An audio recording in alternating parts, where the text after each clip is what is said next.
আসসালামু আলাইকুম রহমতুল্লাহি ওবরাকাতুহু। সব কিছু ঠিকঠাক থাকলে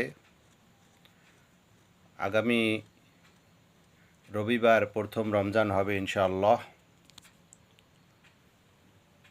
আল্লাহ রব্বুল আলামিন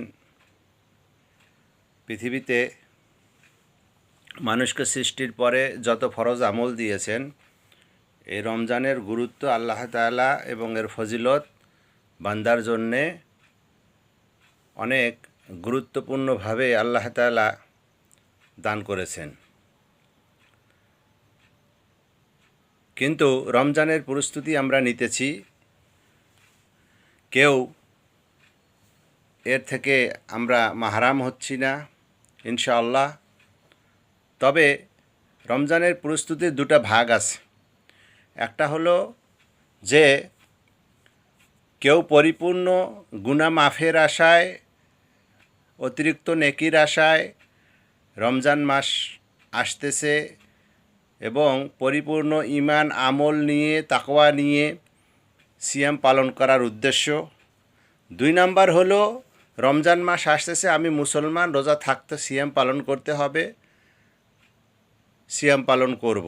কিন্তু সিয়াম পালন করার যে পদ্ধতি রাসূল সাল্লাল্লাহু আলাইহি ওয়াসাল্লাম দেখে গিয়েছেন, সেই পদ্ধতি অনুসারে সিয়াম পালন করতে হবে। অন্যথায় আমাদের শুধু উপবাস থাকা হবে, কিন্তু আমাদের সিয়াম আল্লাহর দরবারে পৌঁছাবে না।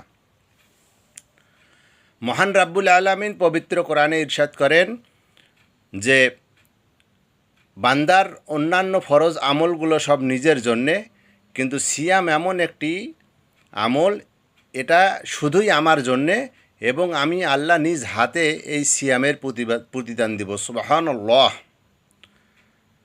তো আল্লাহ তাআলা অন্যান্য কোনো আমলের প্রতিদানের কথা নিজ হাতে দেওয়ার কথা বলেন নাই, এই সিয়ামের কথা বলা হয়েছে। তো এই সিয়ামকে আল্লাহ তাআলা এত গুরুত্ব, এত ফজিলতপূর্ণ করেছেন যে সিয়াম মাসের বেজোড় রাত্রিগুলোতে, শেষ দশকের বেজোড় রাত্রিগুলোতে আল্লাহ তাআলা লাইলাতুল কদর নাজিল করেছেন, যে রাতকে বলা হয়েছে হাজার মাসের চেয়েও উত্তম, হাজার মাস অপেক্ষাও উত্তম। সুবহানাল্লাহ। তো আল্লাহ রাব্বুল আলামিন বান্দাকে এই সিয়াম দিয়েছেন বোনাস হিসাবে। তো সিয়াম পালন করব, আমরা সকলেই করব, কিন্তু যে সুদের সাথে জড়িত, আমি সুদের ব্যবসাও চলতেছে, সিয়ামও পালন করতেছি, ঘুষের সাথে জড়িত, আমি ঘুষও খাচ্ছি, আবার সিয়ামও পালন করতেছি। আমার আত্মীয়তার সাথে সম্পর্ক ভালো না, কিন্তু আমি আত্মীয়তার সঙ্গে সম্পর্ক ভালো না করে, মানুষের সঙ্গে খারাপ ব্যবহার করে, আত্মীয়তার সম্পর্ক ছিন্ন করে আমি সিয়াম পালন করতেছি। তো যারা পাপের সঙ্গে জড়িত, পাপ থেকে বিরত হলাম না, কিন্তু সিয়াম পালন করলাম, তাদের সিয়ামটা কতটুকু আল্লাহর দরবারে পৌঁছাবে, এইটা হলো গুরুত্বপূর্ণ বিষয়। আমি কষ্ট করে সিয়াম পালন করব কার জন্যে? আল্লাহর জন্যে, আল্লাহর উদ্দেশ্যে। কিন্তু আল্লাহ তাআলা এই সিয়ামের আগেও তো করণীয় অনেক কিছুই বলেছেন। যে কোনো মাসের যে কোনো আমলের একটা প্রস্তুতির প্রয়োজন আছে। যেমন আল্লাহ তাআলা রমজানের আগে শাবান মাস নাজিল করেছেন, এই শাবান মাসে নিজেকে পবিত্র করে রমজানের প্রস্তুতি নিতে বলছেন।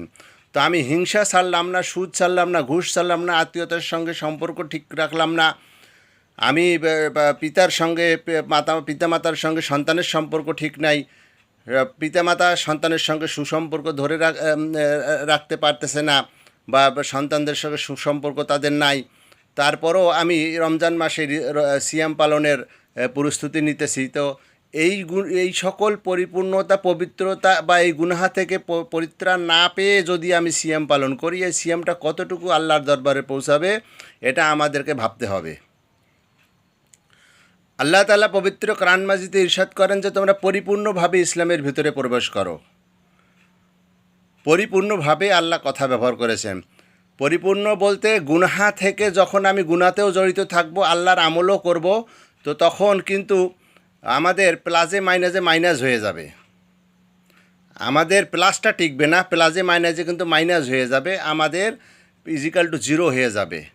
তো আমরা অবশ্যই সামনে আগামী যে রমজান আসছে সেই রমজান মাসে আমরা যা সকল প্রকার গুনাহ থেকে পরিত্রাণ পেয়ে বা পরিত্রাণ হয়ে পরিশুদ্ধ হয়ে আমরা রমজান মাসের সিয়াম পালনের প্রস্তুতি নিব ইনশাল্লাহ। আর গুরুত্বপূর্ণ কথা হচ্ছে যে রসুল সাল্লাল্লাহু আলাইহি সাল্লাম বলেছেন যে রমজান মাসের এতই গুরুত্ব যে এই রমজান মাসে আল্লাহ তাআলা শয়তানকে শৃঙ্খলাবদ্ধ করে রাখেন, কবরবাসীদের কবরের আযাব মাফ করে দেন। সুবহানাল্লাহ। আর রমজান মাসে আল্লাহ তাআলা সর্বপ্রথম গুরুত্বপূর্ণ যেটা হচ্ছে সেটা হলো আমাদের যে কিতাব সর্বশ্রেষ্ঠ, পৃথিবীর সর্বশ্রেষ্ঠ কিতাব আল কোরআন রমজান মাসে নাজিল হয়েছে। সুবহানাল্লাহ। তো এই মাসের গুরুত্ব ফজিলত আল্লাহ তাআলা বিভিন্নভাবেই কোরআন এবং হাদিসে ব্যাখ্যা করেছেন এবং আল্লাহ তাআলা নিজেই এর প্রতিদান দিবেন। রসুল সাল্লাল্লাহু আলাইহি সাল্লাম বলেছেন, যে ব্যক্তি রমজান মাস পেল কিন্তু নিজের গুনাহ মাফ করতে পারল না, সেই ব্যক্তি ধ্বংস হয়ে গেল। আল্লাহ তাআলা আমাদেরকে সকলকে সঠিকভাবে জেনে বুঝে সামনে সিয়াম পালন করার তৌফিক দান করুক। আমা তৌফিক ইল্লা বিল্লাহ। আসসালামু আলাইকুম রহমতুল্লাহি ওয়া বারাকাতুহু।